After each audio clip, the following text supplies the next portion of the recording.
Hello there. Good morning. Welcome to our workshop.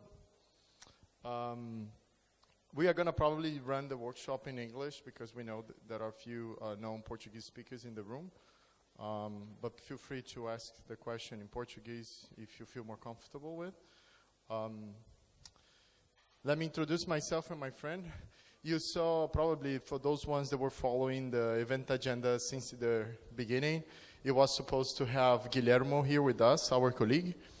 He had a kind of a personal issue, was not able to come to Porto. And then me and Miguel, we are going to be running the workshop with you.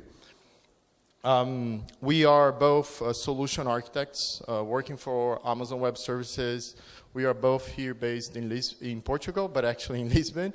But we travel very often to Porto, not just for the francesinhas, but it's a strong, compelling thing as well. Right now, for this workshop, we are going to be focused on how to optimize applications in general for the cloud, right? And optimizing can mean multiple things. On this workshop, we are going to be more focused on performance optimizations and how we can recompile or rebuild applications to run natively on specific CPU types that we offer within the cloud, right? The content of this workshop, of course, is based on AWS technologies, but in reality, you can basically apply the same practices over different cloud providers that offers kind of similar capabilities, all right?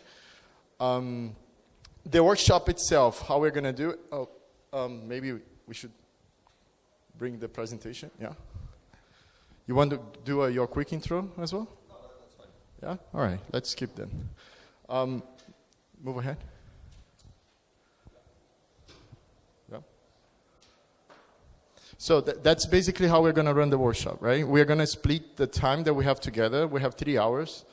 And we are going to basically run a first piece that Miguel is going to explain in terms of best practices on porting applications to specific CPU types, and some best practices in terms of observability and other pieces.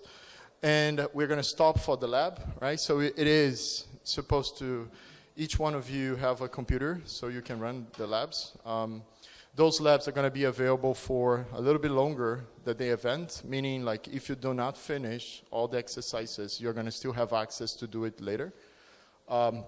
And then after the first workshop, we're going to do a second piece of theory regarding now that we built applications, how we can deploy those. And here we're going to be focused on Kubernetes specific deployments, best practices.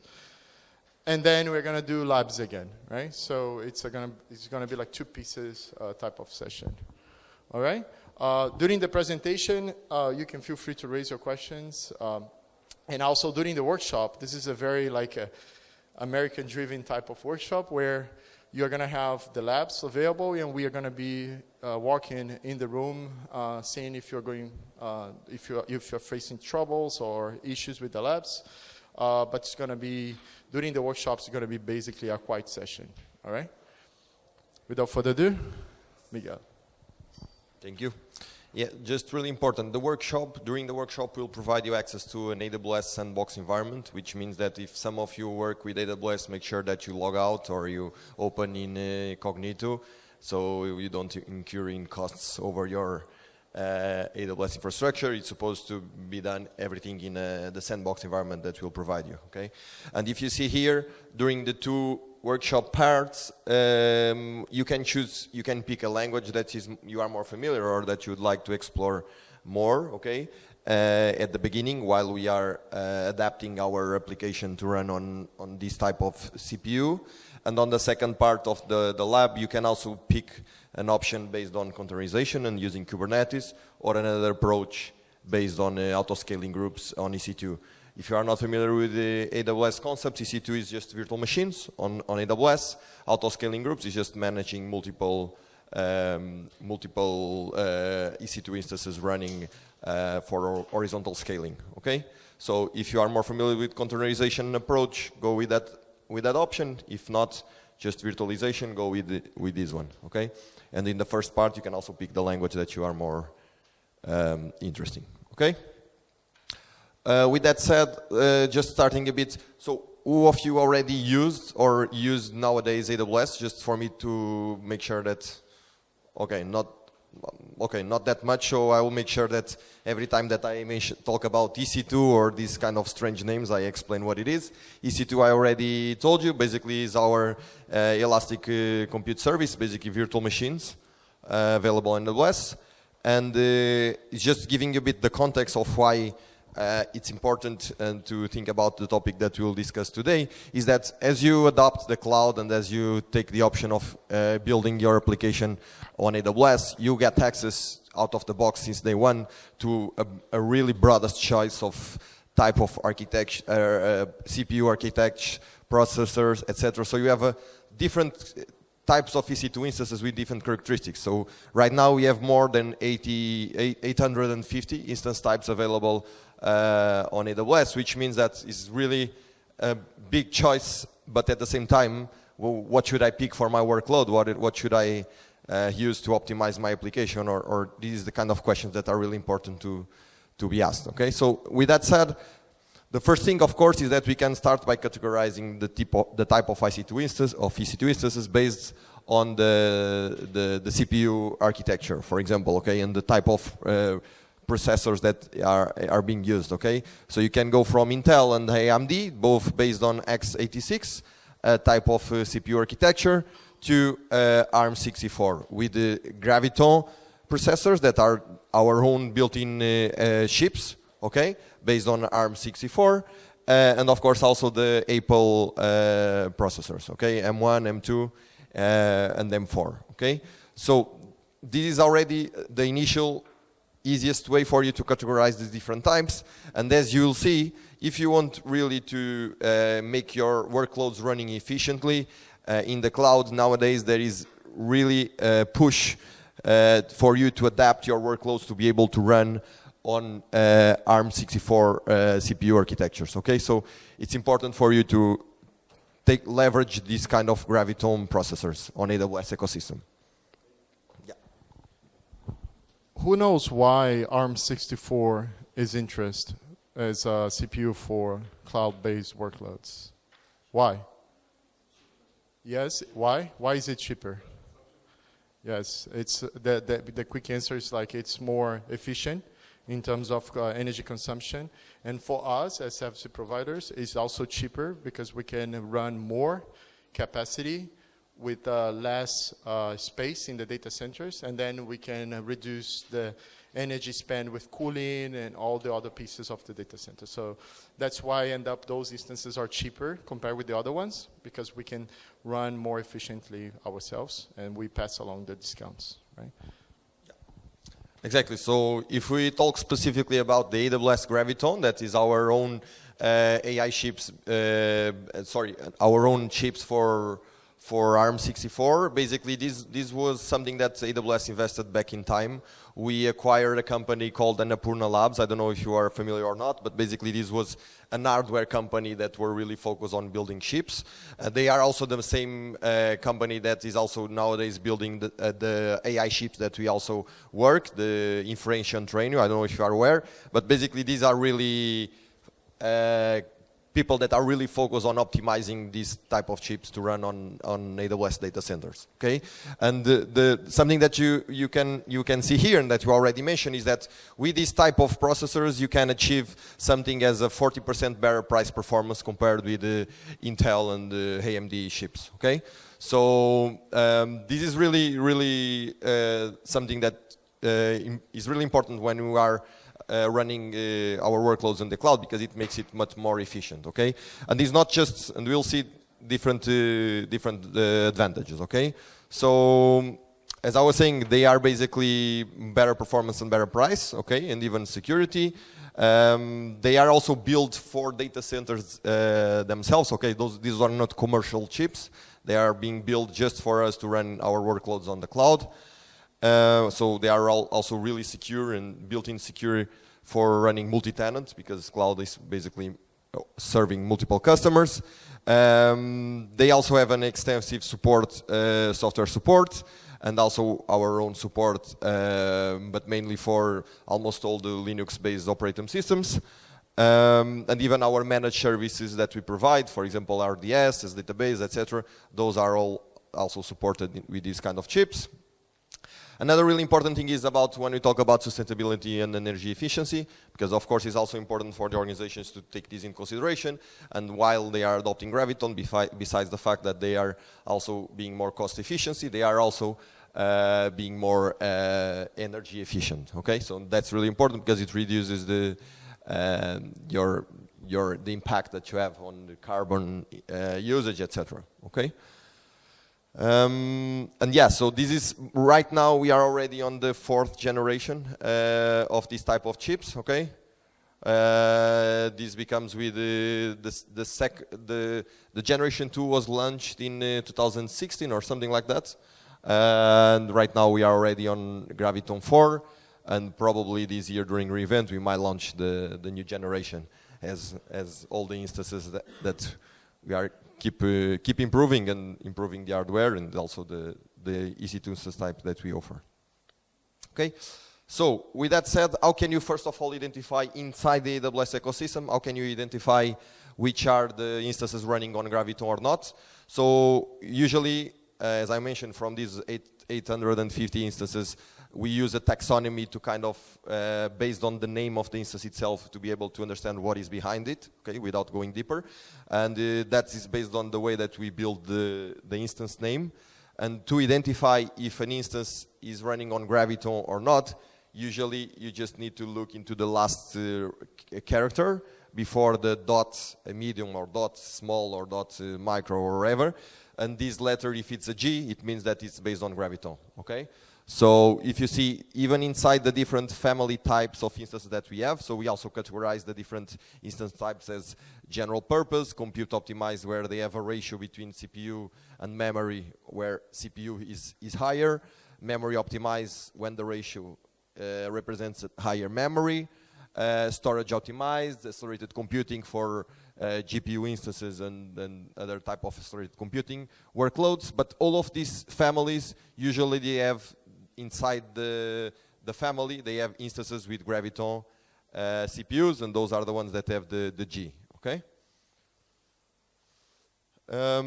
Yeah, with that said, besides inside the EC2 instances, so the virtual machines ecosystem, all the managed services that we have, or almost all of them, they also provide support to Graviton, okay? And this is really important because usually here is where the quick win he can be achieved, because most of these services, they are managed, which means that you don't even have direct contact with the virtualization or even the application, let's say, or so you don't really need to have contact with the instances.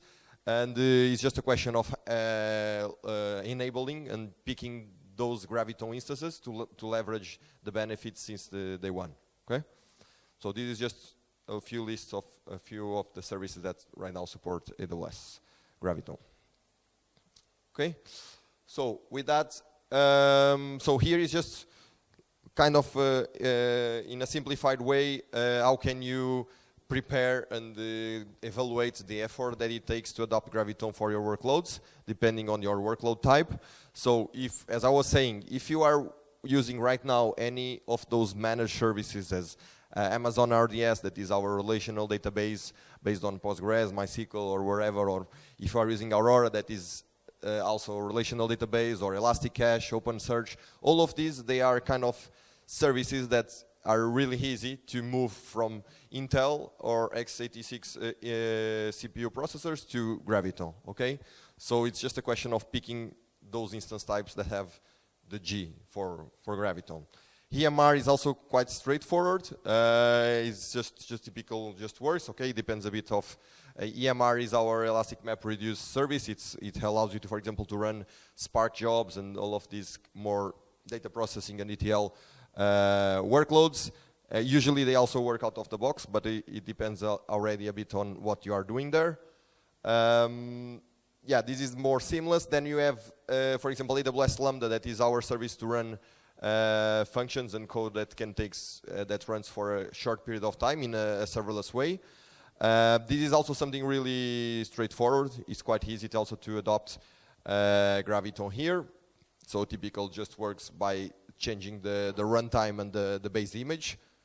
And then, of course, coming from another layer down where you already need to have some contact with the operating system itself, where your workloads are running, then it can get more and more difficult as you move from Linux to Windows, and then as you move from interpreted or just-in-time compiled languages to compiled languages, okay?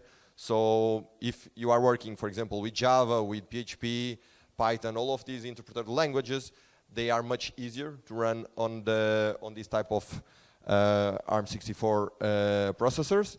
If you go for compiled languages, you need to make sure that the compiler, that the code is compiled to run on ARM64. Okay, and not just the code itself, but also all the dependencies and libraries that you are using. And of course, if you go to .NET and Windows workloads, it takes a much more work. Okay.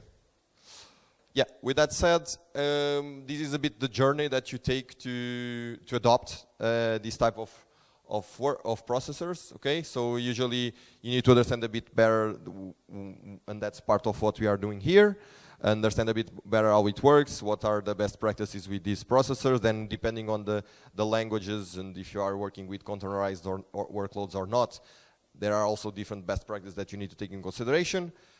As you do that, then there is the planning phase, where you need to do an inventory of which are your software stack, which are the dependencies, and try also to compile and run these workloads there.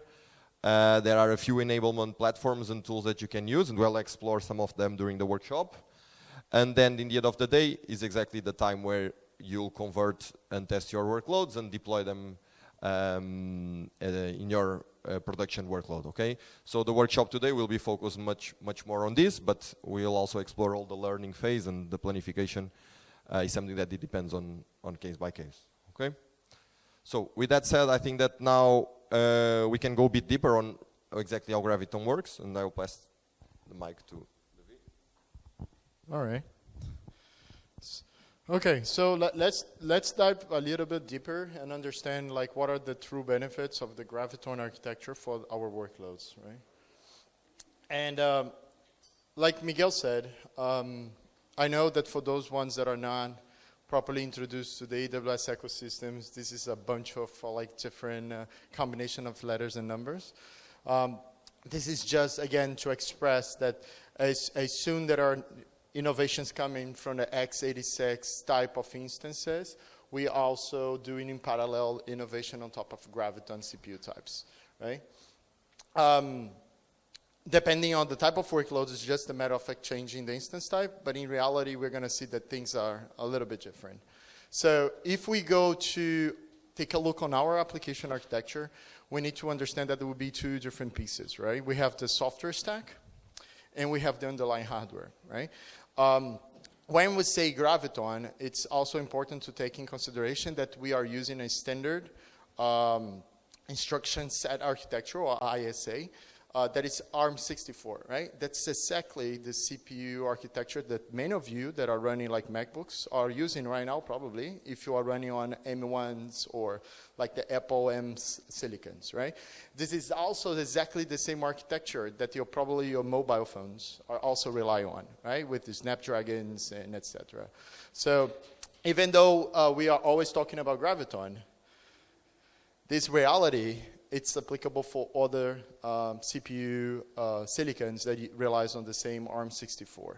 And when we are moving the applications from one architecture, from one ISA type for another one, there are multiple layers, right? They're going to be affected. The hardware itself, we are not managing directly, but there are like underlying moving pieces, such as the hypervisor, if you are managing your own infrastructure. In our case, EC2 is taking care of this for you, right? But the operating system is still there, right?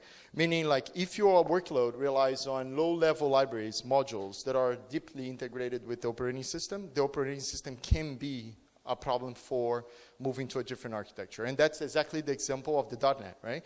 So if you are relying on .NET framework, that runtime is basically high coupled with the Windows as an operating system, and it's quite tricky to get that operating system running on top of ARM64, right?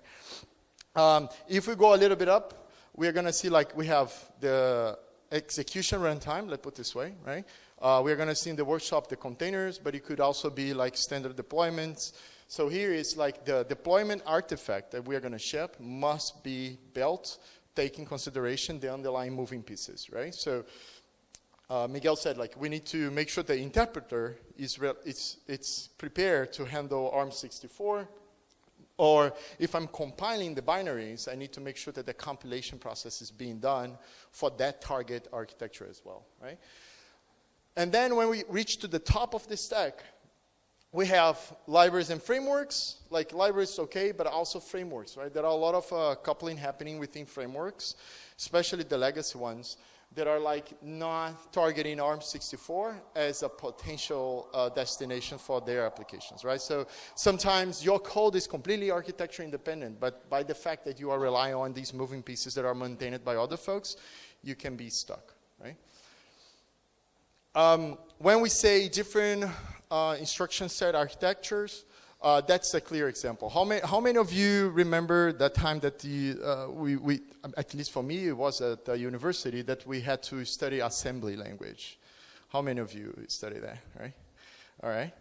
For the other ones that are like deeply excited with microcontrollers and such, this is still something that is done for those type of devices. But here we see like this is our dummy program, right? This is our application.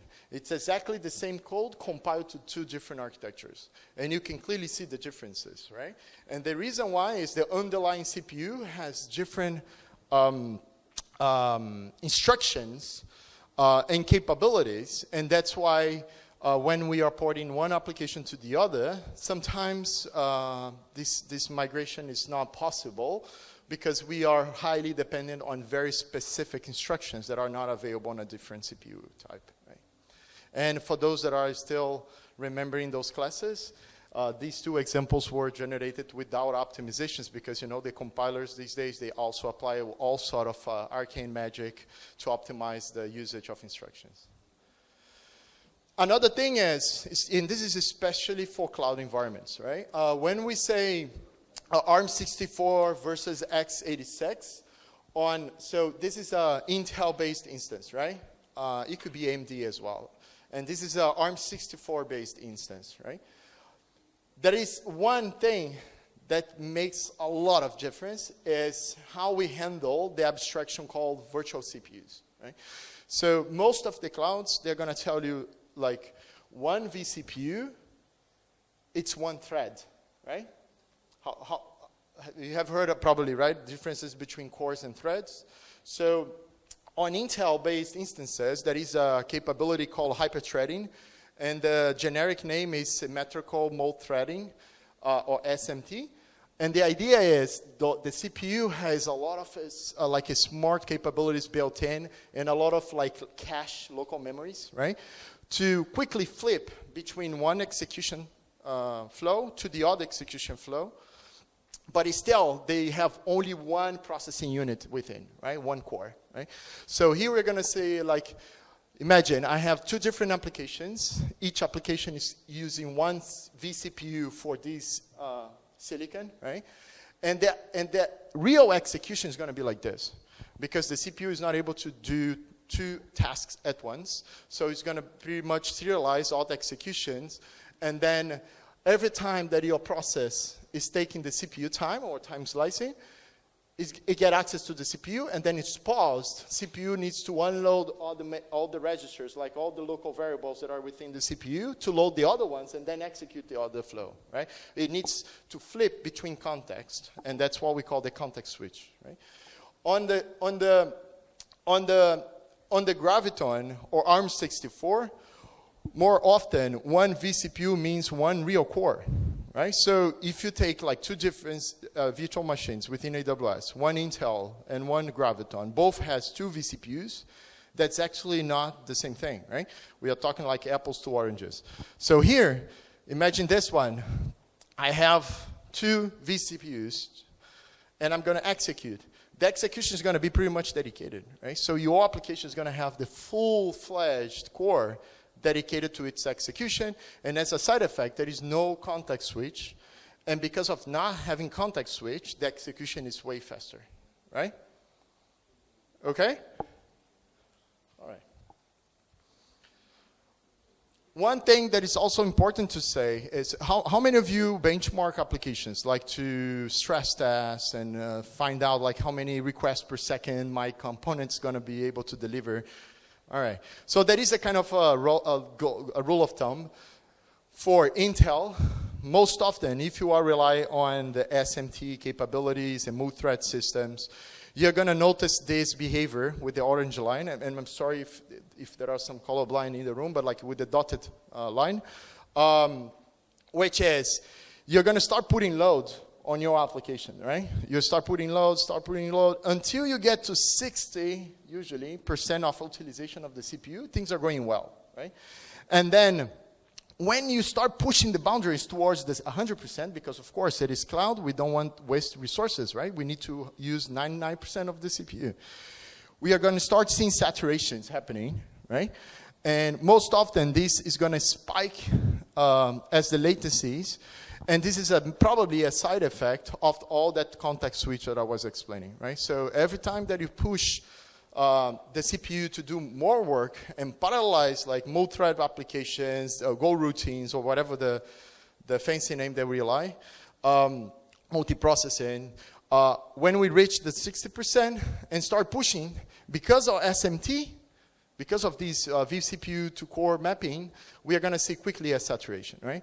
On ARM64, though, the behavior is different. Why? Because those cores are 100% dedicated. So if you are doing the proper fine-tuning, making sure that you are not allocating more processes to more the CPUs you have available, you quickly can reach like higher numbers of saturation of a CPU without the penalty of the context switch, right?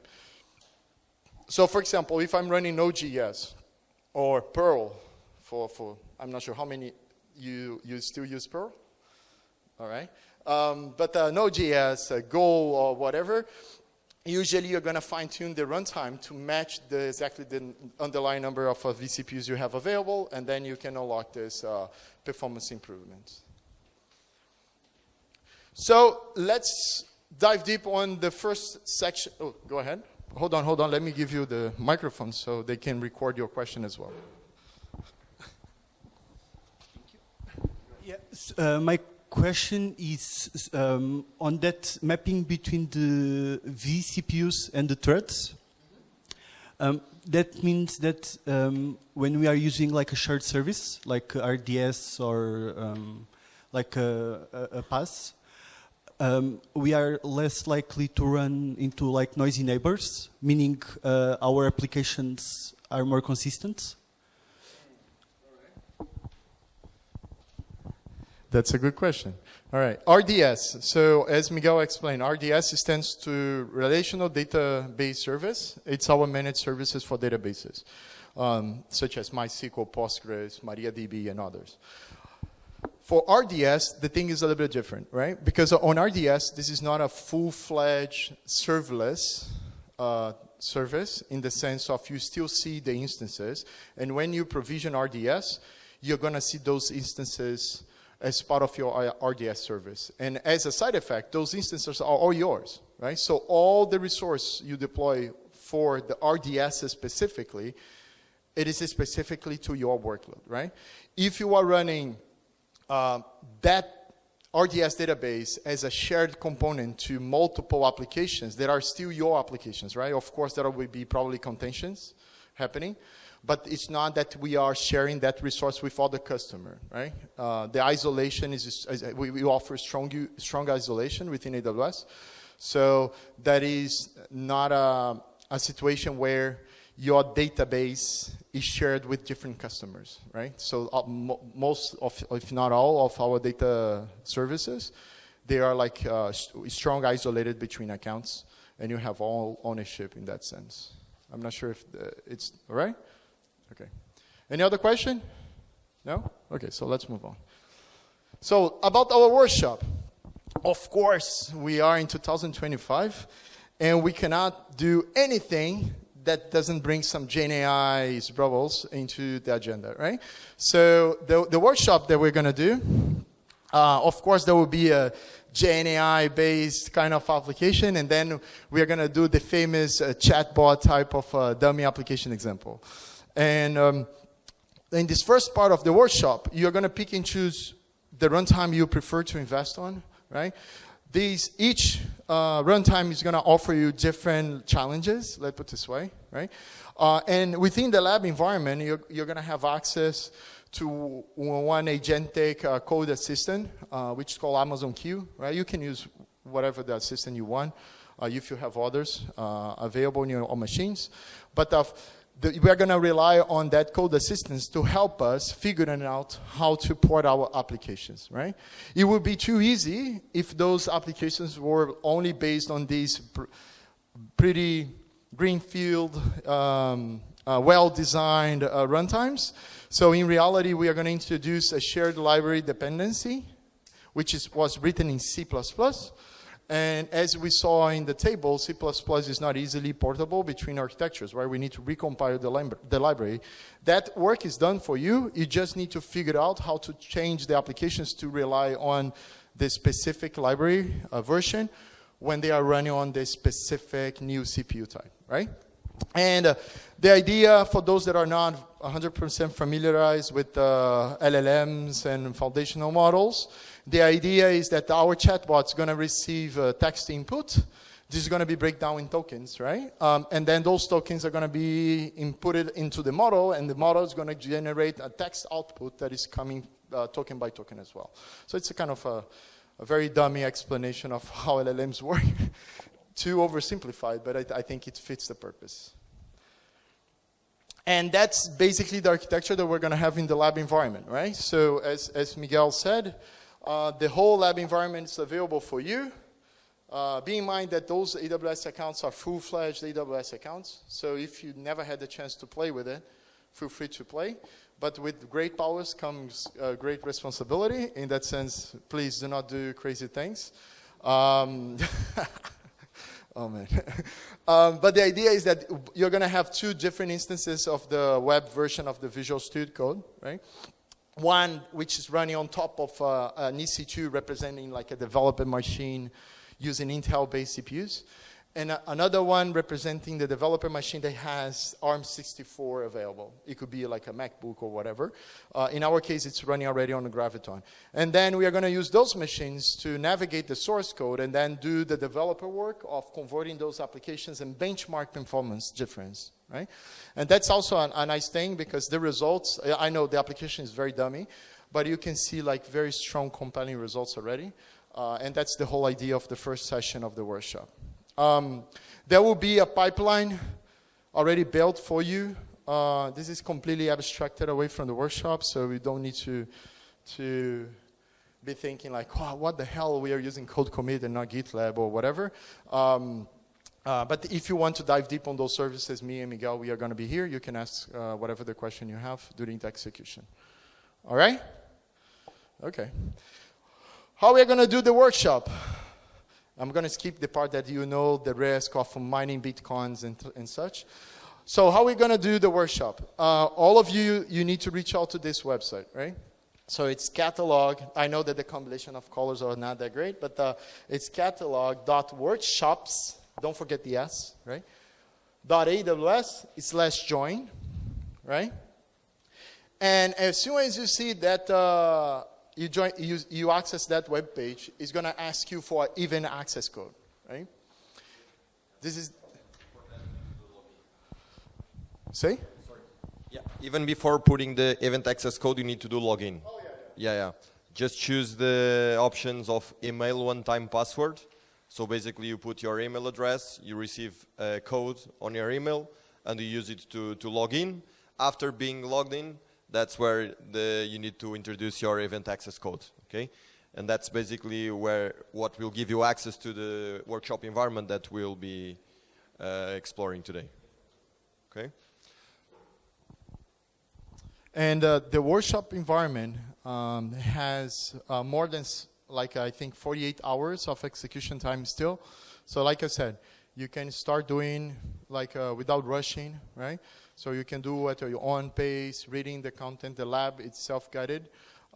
If you do not finish within this morning, don't panic. You're gonna still have your access, so you can do later if you want. All right. I'm gonna flip here my screen to explain a little bit how it works.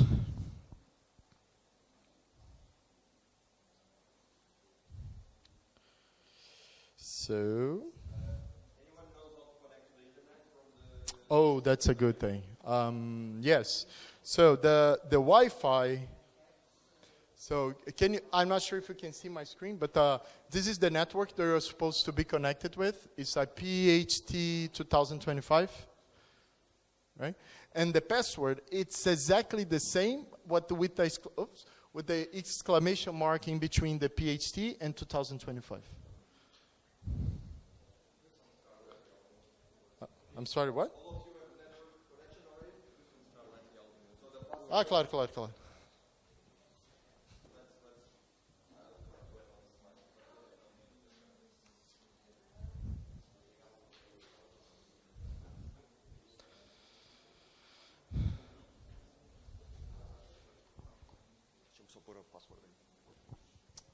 Yeah.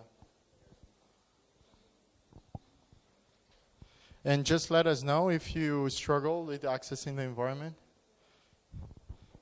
And then I'm going to show how we can do the labs. It's not overcomplicated, to be honest, but it has a fun time. This is what we call the hot patch, right? Do the hot patch, Miguel.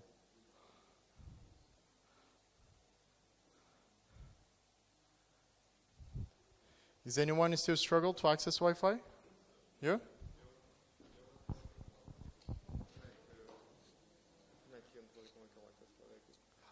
Esqueceste do join. Yeah. A interface lá, aí tem que fazer um one-time login. Yeah. Sim, pode usar o teu e-mail pessoal ou o e-mail do trabalho. E aí depois tem que pôr aquela...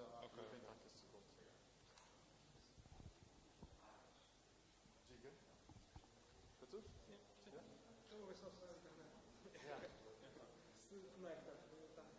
Está lento?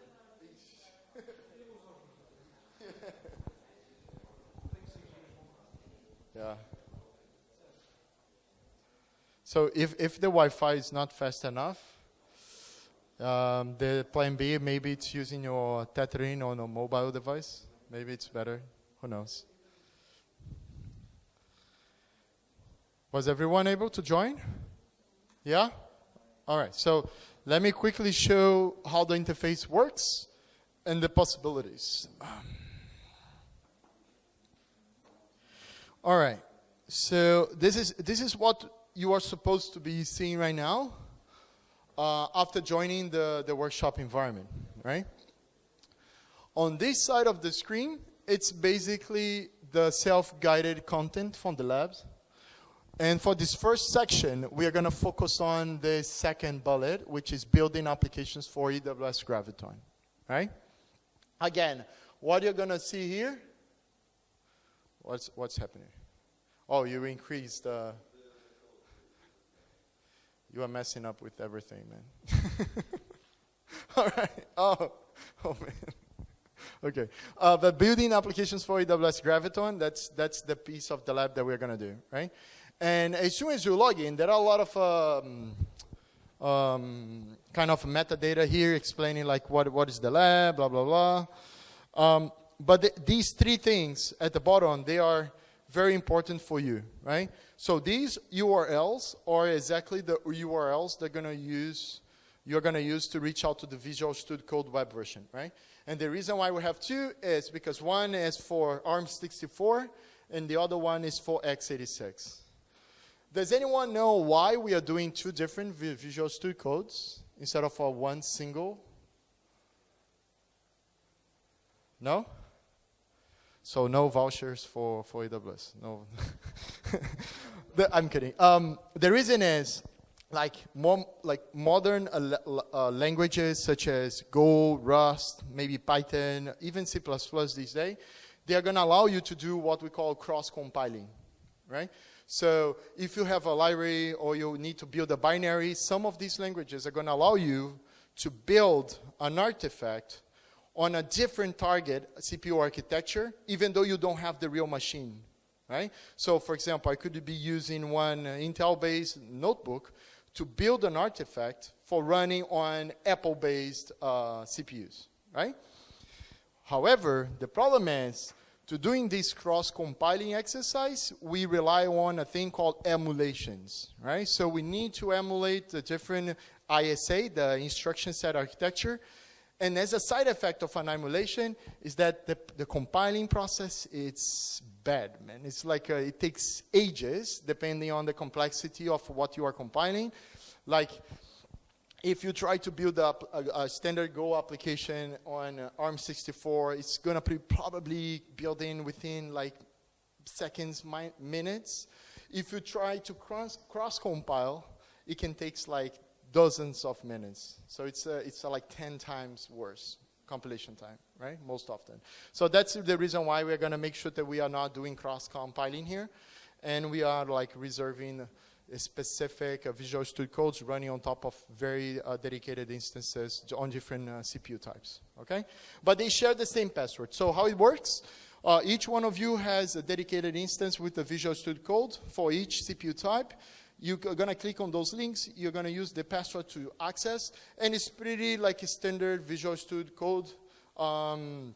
If you are used to do this on your machine, you're gonna nail on the web-based version as well. For those that are interested on navigating the UI, it's not necessary for the workshop right now. But on this kind of, on this part of the screen, you have smart links that if you click here, it's going to dynamically open the AWS console with the access to the underlying AWS account that your lab is relying on, right? So if I click here, if I'm logged in on my professional account, what's going to happen is it's going to log me out. In this case, I didn't log in, so I'm logging for the first time. And you're going to probably see this, right? So this is a full-fledged AWS account. Of course, we are restricting a little bit the access, right? It's a lesson learned from the past. So you do have access to all the services that are involved in the workshop, but not all of services that we could offer in a standard account. Going back to the workshop, if you are compelled to use your own machine, whatever the reason, right? Maybe you have a specific tooling that you want to test it out, or I'm not sure, you are using Codex, Windsurf, or whatever, and you want to use that as your code assistant, you can use the second link, which is going to give you AWS credentials, so then you can configure your local machine to connect with this AWS account, right? This is also an option. I do not recommend using this one. Why? Because the VS Code that we have is already fully prepared to run the workshop smoothly. If you start doing it on your machine, probably we're going to struggle a little bit with the dependencies and special environment variables that are missing. But if you are compelled to have your own adventure, feel free to do it. All right. So I know that is this start the workshop. It's going to ask you a question. Of course, you are attending an AWS hosted event. It's what we call this like self-guided workshops. And it's going to explain exactly what I did. So I'm just giving you the too long, don't read type of version, right? So you can skim over all this piece and jump directly to the building applications for AWS Graviton. And here, you're going to have some textual explanation of what we did during the presentation. And you're going to need to pick and choose what is the runtime you want to invest your time with. All right? We are targeting to do this maybe in 1 hour, right? So 11:40ish, more or less. We are going to do a check to see how you folks are progressing. And then we can start thinking on starting the second stage of the workshop, the second piece. All right? I think 1 hour is enough to go at least over 2 or 3 runtimes. So these, like I said, the exercises are not too complex. It's more about the content and the self-guiding process, so you can realize the benefits that we were explaining during the technical introduction. Sounds good? Yeah? All right. We are going to be around. Feel free to raise your questions. I'm going to go back with this one, just in case. Maybe I'm going to leave this one, because then we can ask questions. One last piece. If you are interested in exploring the Amazon Q Developer, which is the agentic code assistant from us, from AWS, it's going to ask you to have what we call the builder ID, right? This is just a kind of a user credential. It's a free credential that you can create very quickly. You can link with your GitHub account or whatever. And that's going to give you access to a free code assistant as well, right? Amazon Q Developer offers you a free tier for coding assistant. In my opinion, for those that are working with the AWS ecosystem, it's a pretty good code assistant. But it's also free, right? So if you don't have any, that's an opportunity to explore one. And feel free to raise your questions, even for things that are not related with the workshop. We are here to try to help out as much as we can. All right?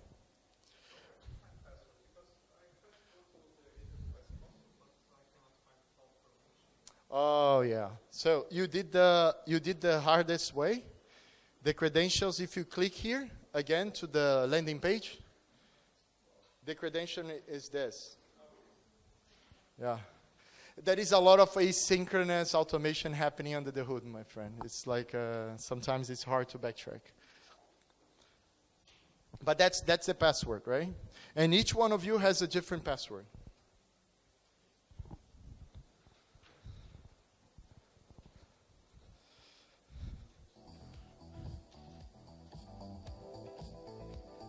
Oh, I was about to put some song. Thank you, man.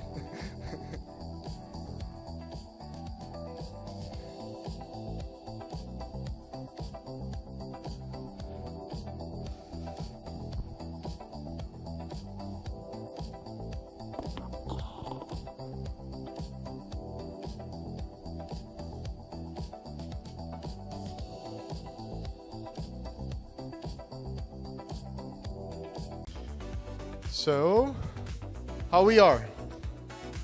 Okay? All right. So, hold on. So let's start the second piece of the workshop. I think we are running a little bit late. So let's scan quickly over the theoretical piece of the section 2. And are you okay, Miguel? Hold on. It's my fault, man. Here we go. It is still not going. You need to click on it. Nope. No. All right. Yeah. So, quickly about the performance and benchmarking, right? Some of the performance and benchmark we did in the lab, we were having like exactly this type of conversation. We need to take in consideration that performance and benchmarking is kind of it can be a very complex science, right? We need to be aware, like the exercises that we did during the labs were quite simple. We were just a way to demonstrate some low-hanging fruits in terms of performance optimizations based on the workload types. But the reality is, it can be very complicated, right? So reviewing what we did in the labs, we were basically like using instances to stress test our workloads that were running on other instances, and we were tracking like the throughput of those components based on like requests per seconds and benchmark the latencies, right? How long the request takes to be processed. But again, depending on the nature of the component, the metrics that we are trying to observe, they need to be different, right? And the idea, we saw a couple of these things happening in the lab as well. Like we can do, for the LLMs, right? We can use, for example, curl as the simplest way to backtrack performance of server-side components, such as components that are doing inference on models. But at the same time, curl fell short in terms of a performance tooling, and we end up needing to go to a different tool that is able to do multiple requests, so we can see the impact of the concurrency of different clients reaching out to our application, and then we have completely different metrics, right? And these things, they can represent different results. These are basically different perspectives on benchmarking a specific system, right? So, most often we see these kind of common questions coming from customers of like, can you ensure that my application is going to perform well on that specific hardware? Or like, do you have a report comparing hardware options? And the reality is, it's very, very hard to give you a generic statement, right? So in the lab, we were using a very dummy application. And it may happen that when you go home and you start doing exactly the same exercise on your own applications, the results may be different, right? Because we were talking about the CPUs, but in reality, the CPU, it's not working in isolation, right? It relies on a different components, hardware pieces, that together are going to deliver the function that your application is relying on. So, for example, we have the compute, like the CPUs. But within the CPU itself, we have different cache layers, right? Depending on the CPU types, the size of those caches, the architecture of those caches are completely different, right? And if your application has a behavior that relies heavily on cache hits, maybe those CPUs are going to offer you higher cache densities, are going to, deliver better performance. Also, if your application is not CPU bound, but actually memory bound or IO bound, then the bottlenecks are not in the CPU itself, are basically in the memory bandwidth or the subsystem bandwidths. Or, for example, if we are talking about applications relying on GPU, this is also heavily important. The reality is, the bottlenecks and the performance fine-tuning, it's a science by itself of understanding that most of these systems can be modeled as a system of queues.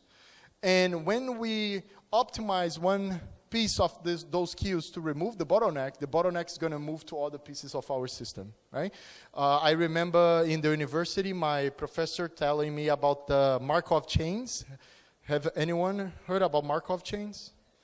That is a very good video on YouTube from Veritasian or something like that regarding Markov chains.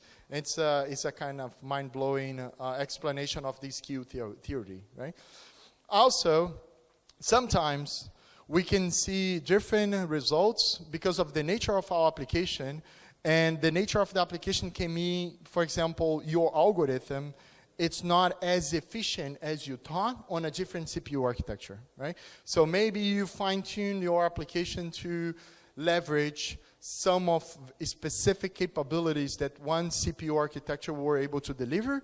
And then when you move to a modern, let's say, for example, ARM64, those capabilities are no longer existent, and then you have completely different behaviors, and the side effect of your algorithm is not fine-tuned anymore. So here we see a couple of results of benchmarking the influence of the changes from Intel-based x86-based CPUs to Graviton. And we can see, like, not all metrics are going to get impressive results, right? So, for example, if we take Cassandra, which is a data store, we are going to see that the improvements are way more towards like the back-end CPU metrics in terms of like how the cache layers are influencing the results, rather than the more like client-side, front-end CPU metrics. And this is just a reference that we're going to share the slides later, so you can take it with you as something to remember if you are interested in the topic. So that's what I was explaining, right? So depending on specifically like in machine learning, there are a lot of things that can influence. So for example, if my application is heavily invested on doing mathematics operation, then maybe you are using a library to support those mathematical operations that are not fine-tuned to modern CPUs, right? So even a change, even a subtle change on a library, or maybe just upgrading the framework versions, or like upgrading underlying operating systems, these changes can move the bottlenecks to different pieces of your system. So the result is, when we are doing benchmarking, we need to find a strategy that's going to give us like a deterministic result. Right? We need to properly adjust our method to make sure that we are taking in consideration all these moving pieces and the influences of the setup that we put together. Right? And also, we need to make sure that the benchmarking is matching not only what we are planning to deliver in production, but also the combination of things that can change during production time. Right? So, with the note said, let's go to the final piece of the presentation, which is now that we have an application that can be executed on different CPU types, how we can deploy those applications into our underlying infrastructure, right? So on this workshop, we're going to explore pretty much two different options. One is a containerized version of the application, meaning we are going to run on containers with Kubernetes. How many here knows about Kubernetes? All right, all right. So this is a good option. Especially these days, I'm an enthusiast of Kubernetes. So for me, Kubernetes is like the Saint Grail, like holy grail of the infrastructure these days. But anyway, we are going to use EKS. Amazon EKS is Elastic Kubernetes Service. It's the managed Kubernetes offering from AWS. And we are going to use an open source component called Carpenter, which is like the stepping stone of the value proposition that AWS is doing these days with the Elastic infrastructure and how to serve compute resources to like distributed systems and also for AI ML workloads. So knowing how it works, it's a kind of a very nice piece of the workshop.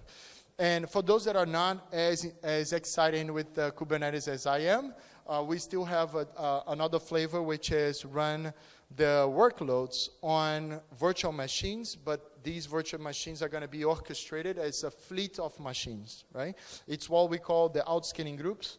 So it's a native cloud construct that gives you the flexibility to say, listen, my application is going to run on EC2, but it can be with one machine or maybe 10 machines based on metrics, and then it does outscaling for you. That's where the name comes from.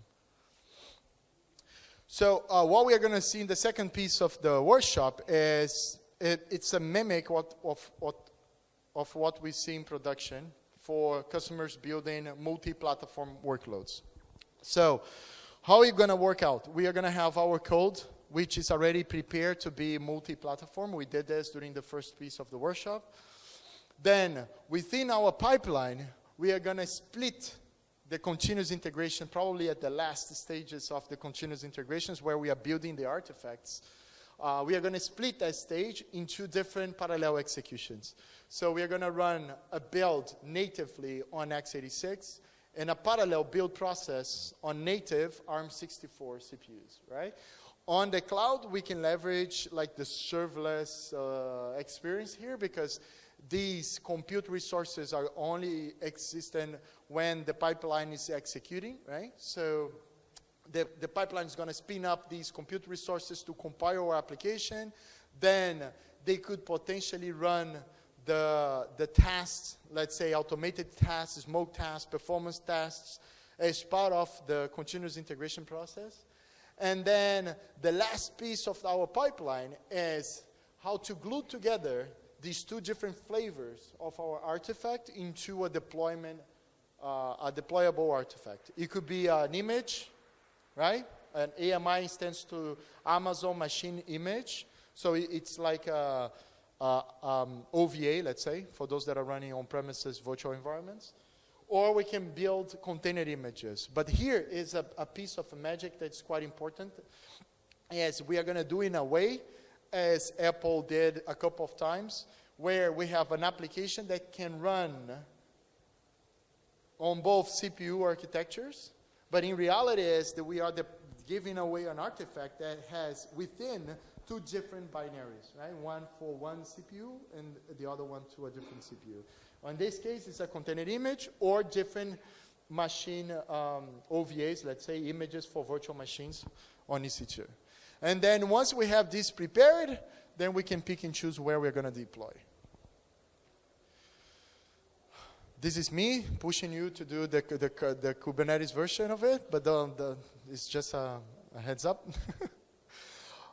When we are doing with containers, we have the benefit on, if we go back to that original slide where we have the layers, some of the layers for the containerized stack, it's already there for you to be consumed. So instead of needing to prepare your underlying operating system and making sure that the runtime is there for the CPU that you are targeting to, with the containers, we can work from already existing images that were built for you already for ARM64. So, for example, if I'm running Python, Node.js, Java, or even within the browser, within the web server like Nginx or Apache, all of these runtimes, there are huge probability that they are going to give you already ARM64 images for containers. So it's in my opinion, if you are going to that route of multi-platform systems, the containers, it should be the way to go, right?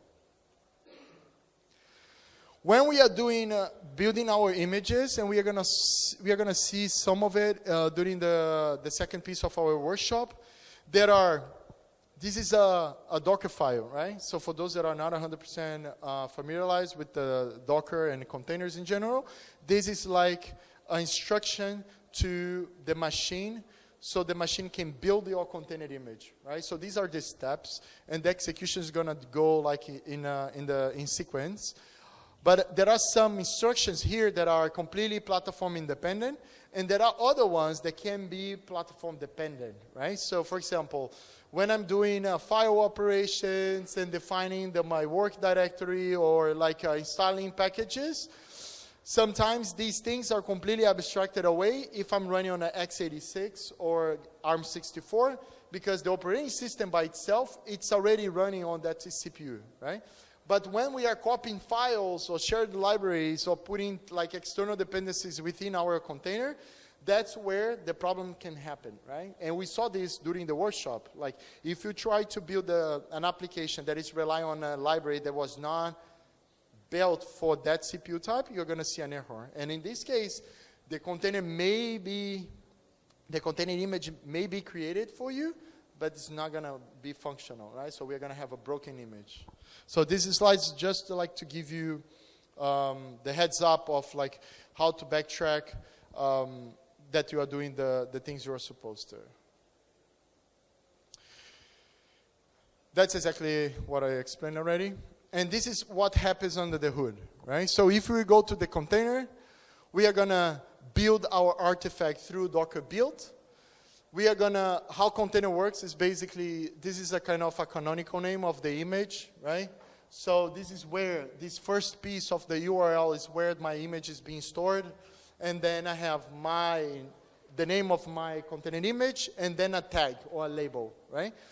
And what we're going to do is we're going to build twice, but label it differently. See? My application is still my app, the labels are different. And where you see task, it could be a version. It could be a commit version. It could be a semantic versioning. You can take your taxonomy and apply there. But the reality is we're going to do a suffix of CPU type. And then we are going to merge these two blobs, these two images, into a virtual one that we call the manifests, right? So what we're going to do is we're going to say, listen, we are going to have a special image called my app, and this take as a version, like v1.1.0. But this image is not actually a real image. It's just a pointer to two different images that are platform specific, right? So if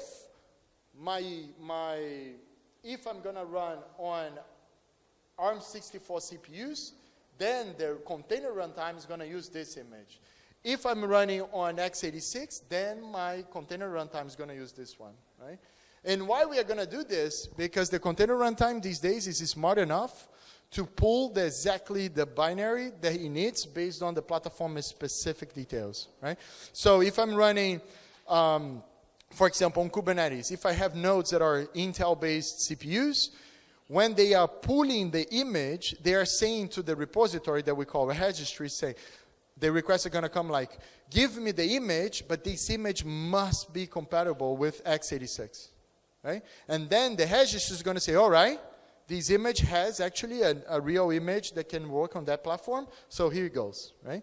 So if we do this way, the way that my image is going to be consumed is completely transparent, and based on the execution layer, is going to pick and choose which one is going to be executed, right? And this gives us a flexibility of like doing small rollouts. So I can start doing like, I have a fleet of 10 x86 machines. I'm going to add a new one, just one, and I'm going to do like a partial rollout. I'm going to say, listen, roll out the new version, but I'm going to have 10 still running on, let's say 9 still running on x86, and 1 running on Graviton, meaning like 10% of my work, my traffic is going to reach Graviton. And then I can start doing like measurements on real production traffic, right? Why is it important? Because even though we do stress tests, smoke tests, whatever the test you call it, it's very hard sometimes to mimic production traffic, right? So, of course, you're going to do all synthetical benchmark before, but it's always important to benchmark the reality in the field as well. All right, so what we're going to do in the second part, before we go into that, questions? No? So what we're going to do in the second part of the workshop, we are going to do the last piece, which is deploying the artifacts that we built during the first piece of the workshop. So how's it going to work out? We are going to work from the Visual Studio Code again. We are going to interact with the source code and make sure that we are configuring it properly to be deployed on a multi-platform environment, a heterogeneous environment. And at the same time, we are going to make sure that our underlying platform is prepared to execute workloads on different CPU types. Here's the piece where you can explore how Carpenter works, right? How this fleet management for Kubernetes works, or how to configure it using native AWS constructs for EC2, like autoscaling groups. All right? One thing to say is like Carpenter is an open source project that was created by AWS, but now they are also being used by other hyperscalers. More specifically, like Azure has Carpenter built in on AKS as well, and we have Red Hat invested on Carpenter too. So it's a kind of a very relevant open source project out there. So that's why we are talking about it. Okay. All right. Okay, come back. That's our workshop. We are running a little bit behind, right? So I think we're going to have maybe 40 minutes, let's say, to execute. I think it's good enough. But anyway, if we run out of time, We are going to be around in the conference, and also those labs are not going to be self-destroyed after the 1 p.m. So you can still like play with it and explore and try to break things. So yeah, that's the idea. All right? Okay, so here we go again to the music time. And let me put the timer once more.